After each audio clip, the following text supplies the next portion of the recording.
So in this video, I want to talk a bit more about what salespeople do in the process and why they aren't close enough to any of their deals.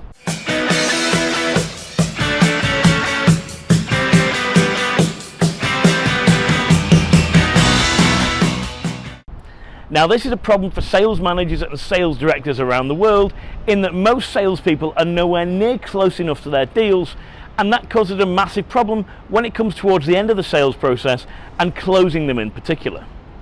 And when I say they're not close enough to any of their deals, I mean they don't know enough about them. In particular, they don't know enough about them as a sales point of view to know anything that would help them bring them in more quickly, or to know even if they can do or what they need to do so. So the reason I say this is that most salespeople are guilty of a phenomenon that I call happy ears. Most salespeople are too easy or too eager to believe everything the client says to them. They buy into everything they say. The client says, "Oh yes, we'll be interested in that," or "That sounds really interesting, send me a proposal." And they're surprised when the interest afterwards isn't what they thought in the first place, particularly if they're struggling to get hold of that prospect or client on a follow-up afterwards. That's often the case. So why aren't salespeople close enough to the deals?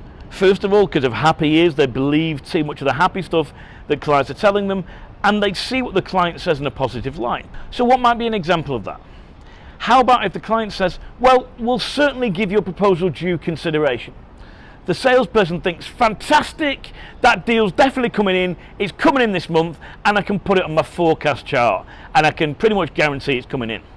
The client or the prospect didn't say anything like that. We've interpreted what they've said in a happier way than they meant it. That's a typical salesperson's disease. We've got to be careful of that. I'd much rather balance it out by using facts rather than feelings, using data that I've gathered in my questioning and qualifying phase, rather than relying on what I think about the deal from a gut feel point of view. That's how most salespeople make their decisions and predicting pipeline, and it's a really bad way to do it. So one of the challenges that comes up is when it comes to closing time, or when it comes to a time you want to move the process forward, or the client's looking to move the process forward.